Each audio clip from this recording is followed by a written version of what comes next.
And now, a chapter from The Hero of Manila by Rossiter Johnson. The Battle of Manila. 3 centuries ago, the power of Spain in the Western Hemisphere covered a larger area than the foreign possessions of any other country in Europe. And in the same year in which Cortes, by a romantic and amazing military exploit, brought her the Kingdom of Mexico, Magellan discovered for her another rich empire in the Pacific, which she governed, robbed, and oppressed for 377 years, until she lost it probably forever, one May morning, when an American fleet sailed into the Bay of Manila and won a victory as complete and astonishing as that of Cortes. The greater part of the reasons why such a victory was possible are indicated in the foregoing pages, but the circumstances that gave occasion for it need explanation. Spain's misrule in her colonies finally produced in most of them a chronic state of insurrection, and one after another they slipped from her grasp. Peru, Bolivia, Colombia, the Argentine, Mexico, Louisiana, Florida, and the greater part of the West Indies once were hers.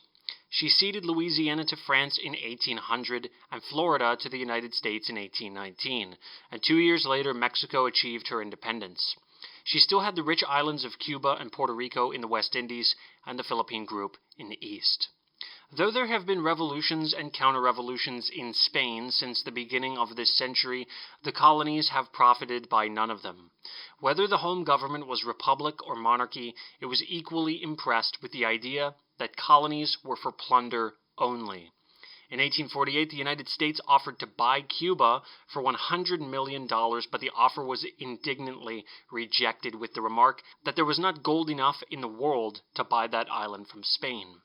Of the many insurrections there, the most serious were that which lasted from 1868 to 1878, costing Spain 100,000 lives and Cuba nearly 60,000, and that which broke out in 1895. In the former of these, 40,000 prisoners who were captured by the Spanish troops were deliberately put to death, and in the latter such barbarous measures of repression were resorted to as subjected not men alone, but women and children, to the most cruel suffering. Meanwhile, the United States government was doing its utmost to enforce the laws of neutrality, and a part of its navy was kept busy watching the coasts and thwarting filibustering schemes, some of which were successful in spite of them. The feelings of horror excited among the American people by the atrocities of the Spanish commander in Cuba began to demand that somehow or other an end be put to them. And every comment on the great powers of Europe for permitting the massacre of Armenians by the Turks suggested a parallel criticism in regard to the United States and Cuba. A similar insurrection was in progress in the Philippine Islands. That group is about 200 miles from the coast of China. The largest of them, Luzon, is about as large as the state of Ohio, and the next, Mindanao, is almost as large, while the smallest are mere islets. There are nearly 2,000 in all. The total area is estimated at 114,000 square miles, about equal to the combined areas of New York, New Jersey, Pennsylvania, and Maryland, and the total population at 7 million, about equal to that of the state of New York. Of this population, more than half are on the island of Luzon. Here also is the capital city, Manila, with a population, including suburbs, of 250,000. Some of the original tribes remain in the islands, but the present inhabitants are largely Malay, with about 10,000 Spaniards and a good many Chinese. The principal exports were hemp, sugar, rice, coffee, cocoa, and tobacco. The annual revenue before the war was about $14 million. The capital is in latitude 15 degrees north, about the same as that of Puerto Rico, and the southern point of Mindanao is within 5 degrees of the equator. The group has a length north and south of 1,200 miles. The capital city contained a cathedral, a university, and a palace for the governor. It is on a beautiful landlocked harbor, 26 miles from the entrance. This entrance is 12 miles wide, but it is divided by 2 islands, giving one channel 2 miles wide and another 5 miles. The city is divided by the river Pasig, the old town being on the south side and the new town on the north. The principal fortifications were at Cavite, on a promontory 7 miles south of the city, but there were others on Corregidor Island at the entrance. In the autumn of 1897, Commodore Dewey's health was impaired, possibly from indoor service, and he was advised to apply for sea duty to restore it. Various accounts are given of his next assignment, not all of which can be true, but on the last day of November he was made commander of the Asiatic Squadron, and a month later he hoisted his flag on the Olympia at Nagasaki, Japan. The growing feeling in the United States of horror and indignation at the state of affairs in Cuba and the Philippines found free expression. This roused the resentment of the Spanish government and people, and it became evident that not much was required to bring on a war between the two nations. An occurrence most deplorable, whether caused by accident or by design, in the harbor of Havana in the night of February 14, 1898, brought on the crisis. This was the blowing up of the United States battleship Maine by a submarine mine or torpedo. The vessel was completely wrecked and 266 lives were lost. She was riding at anchor on the spot selected for her by the Spanish harbor authorities, and the greater part of the crew were asleep in their hammocks. Probably 9/10 of the American people believed that the ship had been blown up by treachery, but the moderation and forbearance of both people and government while they waited for the result of an official investigation were remarkable. The court of inquiry was composed of experienced officers of high rank who sat 23 days and employed divers and experts. Their unanimous verdict, delivered on March 21st, declared that the ship was destroyed by the explosion of a submarine mine, which caused the partial explosion of 2 or more of her forward magazines, and no evidence has been obtainable fixing the responsibility for the destruction of the Maine upon any person or persons. If it was proved that the wreck was the work of a submarine mine, it was not difficult to guess where the responsibility lay. Congress boldly attributed the disaster to the crime or the criminal negligence of the Spanish officials, and the people generally agreed with Congress on this point. Several members of Congress, notably Senator Proctor, formerly Secretary of War, visited Cuba to see the conditions of affairs for themselves, and the reports with the sickening details increased the determination of the American people to interfere in the cause of humanity. On March 9th, at the President's request, Congress passed unanimously a bill appropriating $50 million as an emergency fund to be used for the national defense. In a special message, April 11th, the President recited the facts and said, "The forcible intervention of the United States as a neutral to stop the war according to the large dictates of humanity and following many historical precedents where neighboring states have interfered to check the hopeless sacrifice of life by internecine conflicts beyond their borders is justifiable on rational grounds." 8 days later, Congress passed a joint resolution declaring war. This date, April 19th, was the anniversary of the first bloodshed in the American Revolution, 1775, and also of the first in the Civil War, 1861. Measures for increasing both the Army and the Navy have been taken already. The United States Naval Squadron at Hong Kong included most of our force in the Pacific and was well supplied, and the cruiser Baltimore, with a large quantity of stores and ammunition, was added. It now consisted of 4 protected cruisers, the Olympia, the Baltimore, the Boston, and the Raleigh, from 3,000 to 5,870 tons each, and the gunboats Concord and Petrel.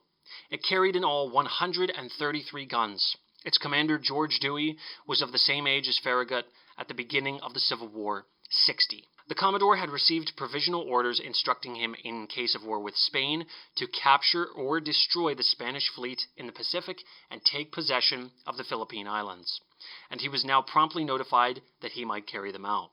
The British authorities at Hong Kong gave notice that the fleet must leave that port at once in accordance with the laws of neutrality, and on April 27th, Dewey sailed for the Chinese port in Mirs Bay and there completed his preparations. 1 day later, having given the American consul time to get away from Manila, he sailed for Subic Bay, 30 miles north of that city, expecting to find the Spanish fleet there, but it had just gone to Manila Bay, where it could have the protection of shore batteries. This fleet was commanded by Admiral Montojo. Its fighting vessels were 7 cruisers, the Reina Maria Cristina, the Castilla, the Velasco, the Don Antonio de Ulloa, the Don Juan de Austria, the Isla de Cuba, and the Isla de Luzon, the gunboats Elcano and General Lazo, and 4 torpedo boats. The size of the cruisers was from 1,030 to 3,520 tons, and the whole number of guns carried was 113. Some of the Spanish officials cherished certain delusions that appear to have originated with the Spanish newspapers. One was that if the United States government engaged in a foreign war, the southern states would again secede. Another was that the United States Navy was without discipline and without competent officers, and that the crews were the mere riffraff of all nations, attracted thither by the liberal pay. The Governor-General of the Philippines issued a boastful proclamation in which he set forth these ideas and added more truthfully, perhaps, than he suspected, "The struggle will be short and decisive." Whether justly or not, there were suspicions of the genuineness of the neutrality to be observed by other powers, and an incident in Hong Kong showed that Commodore Dewey was not to be trifled with in the discharge of his duty. The German Emperor's brother Prince Henry called on Dewey in the flagship, and said in the course of the conversation, "I will send my ships to Manila to see that you behave." "I shall be delighted to have your Highness do so," Dewey answered, "but permit me to caution you to keep your ships from between my guns and the enemy." The American fleet followed the Spanish fleet to Manila Bay without loss of time. And early Sunday morning, May 1st, the Spaniards were astonished to see their enemy sailing in through the South Channel. When half the squadron had passed in, one of the land batteries opened fire but without effect. The ships continued at slow speed across the Great Bay, looking for their antagonists, and found them in a smaller bay, known as Baker Bay, anchored in line across its entrance, their left and right protected by batteries on the enclosing peninsula and on the mainland. 2 mines were exploded ahead of the American flagship as it advanced, but produced no damage. When the fleets were nearly parallel with each other, the distance being 2,000 to 5,000 yards, the Commodore said to the captain of the Olympia, "You may fire when you are ready, Gridley," and at once the battle began. Then was seen the advantage of training and target practice to the men behind the guns. The American fire was remarkable for its precision, and almost every shot told, while the Spanish fire, though vigorous, was ineffective. The Spanish flagship attempted to leave the line and go out to engage the Olympia at close range, but at once the entire battery of the Olympia was concentrated on her, and she retreated to her former place. Following the example set by DuPont at Hilton Head in 1861, the fleet steamed steadily by and returned in a long ellipse, firing the starboard broadsides as they went up, and the port broadsides as they came back. This was repeated 5 times. The land batteries near the city, as well as those on Cavite Point, opened fire on their fleet, but the Americans did not reply to them, their first business being with the Spanish vessels. Dewey sent word to the Governor-General that unless the city batteries ceased, the city would be shelled, and this had the desired effect. The terrific assault crippled the Spanish vessels, set 2 of them on fire, and killed a great many men. But the Spanish sailors were not so deficient in courage as in skill, and they stood by their guns manfully. Admiral Montojo says in his report, "The enemy shortened the distance between us and, rectifying his aim, covered us with a rain of rapid-fire projectiles. At 7:30, one shell completely destroyed the steering gear. I ordered to steer by hand while the rudder was out of action. In the meanwhile, another shell exploded on the poop and put 9 men out of action. Another carried away the mizzen masthead, bringing down the flag and my ensign, which were replaced immediately. A fresh shell exploded in the officer's cabin, covering the hospital with blood and destroying the wounded who were being treated there. Another exploded in the ammunition room astern, filling the quarters with smoke and preventing the working of the hand steering gear. As it was impossible to control the fire, I had to flood the magazine when the cartridges were beginning to explode. Amidships, several shells of smaller caliber went through the smokestack, and one of the large ones penetrated the fire room, putting out of action 1 master gunner and 12 men serving the guns. Another rendered useless the starboard bow gun. While the fire astern increased, fire was started forward by another shell which went through the hull and exploded on the deck.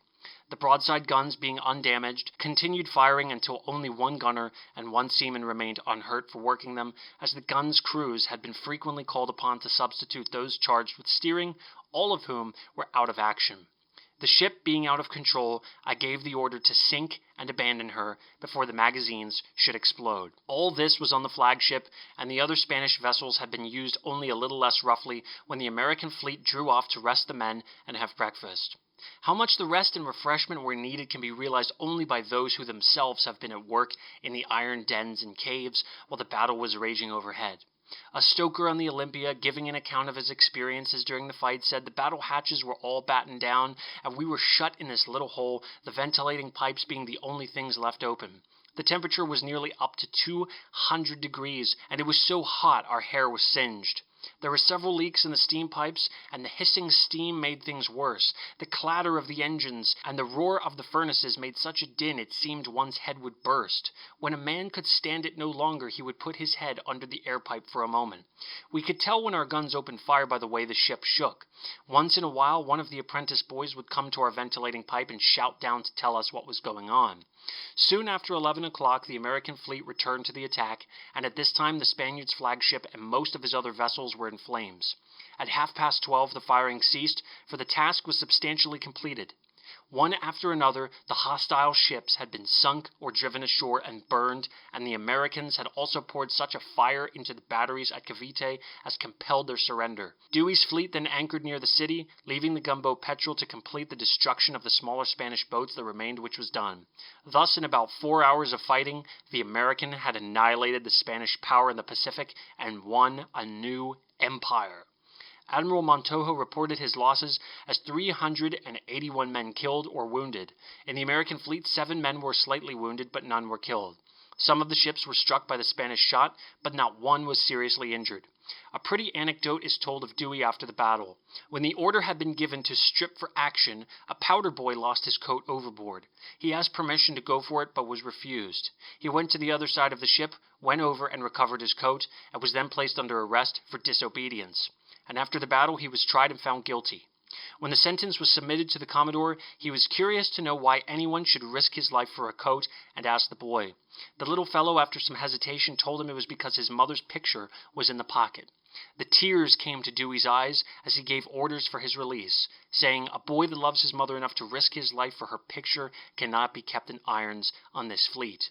While no American had any doubt of the result of a war with Spain, the whole world was astonished at a battle that had completely destroyed one fleet without serious damage to the other. It was evident that a people had produced John Paul Jones, Hull, Porter, Stewart, Bainbridge, Perry, Decatur, Farragut, Worden, and Winslow had not yet lost the power of producing worthy successors to those naval heroes.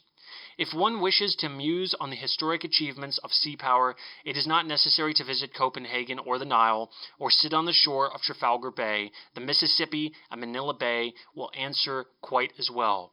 The United States Navy has often been criticized at home and sneered at abroad, but it is notable that in every war in which it has engaged, it has surpassed all expectations, and there is no reason to suppose it will not continue to do so as long as the nation endures. When life's last sun gaze feebly down, and death comes to their door, when the world's a dream to them, they'll go to sea no more.